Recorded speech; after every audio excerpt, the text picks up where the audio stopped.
Au Gabon, la dette atteint 73% du PIB, mais le sénateur hindou Dango Justine assume. 1400 milliards de francs CFA ont été engagés pour transformer l'économie et industrialiser le pays. Il défend la transition, justifie le rôle du Sénat et attaque frontalement Alain-Claude Bilibanzé, accusé d'avoir modifié le code électoral avant la présidentielle. Entre chiffres, chocs et clash politique, le débat est relancé. Pour suivre l'évolution de la situation au Gabon et ne rien manquer de l'actualité africaine, abonnez-vous et activez la cloche dès maintenant. Ce monsieur a été en responsabilité. Nous avons vu. Qu'est-ce que nous pouvons retenir de Bilibanzé? Monsieur Bilibanzé, Premier ministre, qu'est-ce que nous avons reconnu?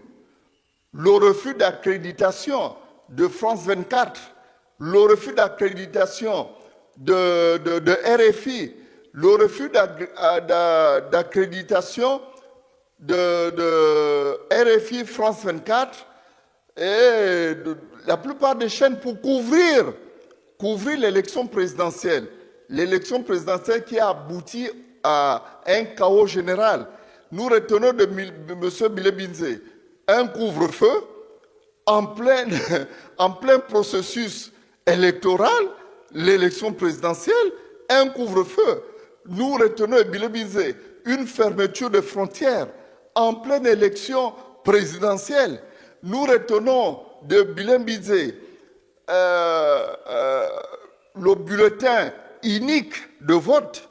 Ce bulletin, c'était quoi? C'était faire en sorte, au regard de l'impopularité de l'ancien président du régime déchu, M. Ali Bongo Ondimba, M. Bilibanzé a, en tant que Premier ministre, a fait adopter une loi portant code électoral. Il a révisé à 6 mois de l'élection présidentielle. Il a procédé à la révision du code électoral parce que celui qui porte, celui qui organise, le chef de gouvernement, il était chef de gouvernement à l'époque. Et donc, il a procédé à la révision du code électoral en pleine élection. Qu'est-ce que nous pouvons retenir de cette révision? Il a imposé aux Gabonais un scrutin uninominal majoritaire à un tour. À un tour. Celui qui aujourd'hui est le chantre de la bonne gouvernance, qui s'autoproclame visionnaire pour le développement du Gabon. Un scrutin uninominal majoritaire à un tour. Il a imposé aux Gabonais de voter au même niveau, au même moment, et le député et le président de la République sur un même bulletin de vote. C'est-à-dire, il a violé outrancièrement la séparation des pouvoirs. Parce que le député c'est le pouvoir législatif, le président de la République, c'est le pouvoir exécutif. On ne peut pas voter les deux au même moment. Et l'autre aspect de ce bulletin, c'est-à-dire que si vous votez le président, si vous votez le député, vous avez automatiquement voté le président. Donc, il a même privé les Gabonais du libre choix. Je pense qu'il doit forcément avoir des nuits agitées et il doit entendre des voix. Je ne vois pas le président Oligui Nguema prendre son téléphone et appeler M. Bilibanzé qui a eu 3,11%. Quelle menace il représenterait pour le président de la République? Il a eu 3,11% aux dernières élections. Bien sûr, le sujet de la dette, je tiens d'abord à relativiser, parce que lorsque nous faisons un tour d'horizon, en commençant par les grandes nations telles que les États-Unis d'Amérique, qui est la première puissance du monde, nous constatons que le rapport dette-PIB est à 122%. Lorsque nous regardons les nations du G7, nous avons le Japon qui a 240% de rapport dette-PIB, la France qui a 122%, et non loin de nous, le Sénégal qui a 128%.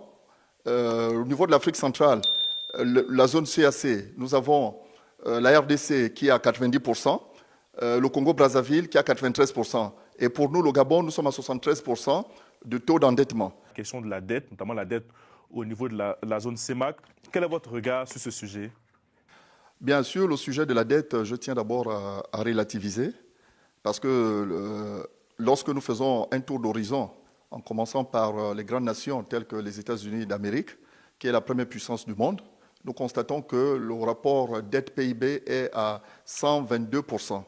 Lorsque nous regardons les nations du G7, nous avons le Japon qui a 240% de rapport dette-PIB, la France qui a 122%, et non loin de nous, le Sénégal qui a 128%. Au niveau de l'Afrique centrale, la zone CAC, nous avons la RDC qui a 90%, le Congo-Brazzaville qui a 93%. Et pour nous, le Gabon, nous sommes à 73% de taux d'endettement. Cet endettement, pour nous, a une cause exogène. Cette cause est essentiellement due à la volatilité du cours de baril de pétrole. Et c'est cette volatilité qui, aujourd'hui, a stabilisé le cours du baril à 65%, 65 $. Et cette stabilisation génère une chute de recettes d'exportation pétrolière et entraîne un déséquilibre budgétaire qui conduit le Gabon à recourir à l'endettement. Monsieur le sénateur, si on regarde un peu dans les chiffres, lorsque la transition arrive, la dette du Gabon, si je me réfère aux chiffres, elle est aux alentours de 70%. Et pendant la transition, elle augmente de 2%. Qu'est-ce qui s'est passé concrètement? Est-ce qu'il y a eu finalement une sorte de gabegie financière? Non, nous ne pouvons pas parler de gabegie financière. Avec la transition, la dette a été essentiellement un levier de croissance, un levier qui stimule au développement. La dette du Gabon sous la transition est une dette visible et lisible sur le terrain. Elle concerne quoi? Elle concerne les grands travaux qui ont été engagés, notamment la construction des routes. Elle concerne quoi? L'aménagement du cadre de vie des Gabonais. Elle concerne quoi? Elle concerne la mise en place, la création, du moins doter le Gabon de centrales thermiques à gaz. Et donc c'est une dette qui concourt à l'amélioration des conditions de vie, qui concourt à la relance de la croissance et qui inscrit le Gabon dans une trajectoire de développement. Mais monsieur le sénateur, pardon, le rôle d'une transition, c'est d'organiser des élections.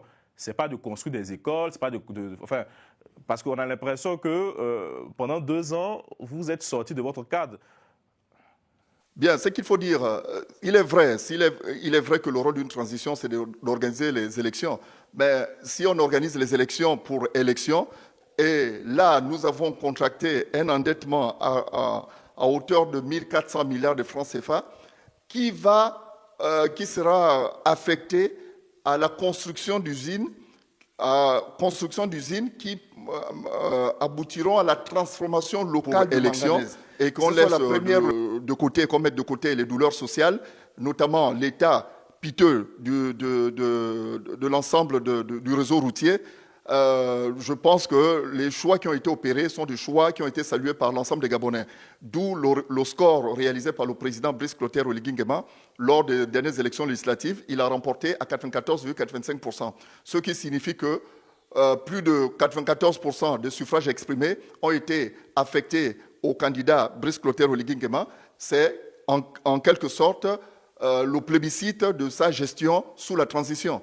Donc, quand vous écoutez, vous assumez en tout cas cette dette-là, cette augmentation de la dette, même si peut-être il faut voir une forme aussi d'irresponsabilité, parce que par la suite, aujourd'hui, vous êtes confronté à mettre en place une sorte de politique d'austérité, vu la situation de la zone CEMAC. Bien, vous savez, lorsqu'il y a lorsqu'il y a chute de recettes pétrolières, la majorité, les 6 États membres de la CEMAC sont majoritairement des produits exportateurs de matières premières. Lorsqu'il y a chute de recettes d'exportation, chute de recettes pétrolières, automatiquement, il y a une chute de réserves de taux de change, de réserves de change. Il y a aussi une implication sur la stabilité en matière de francs CFA.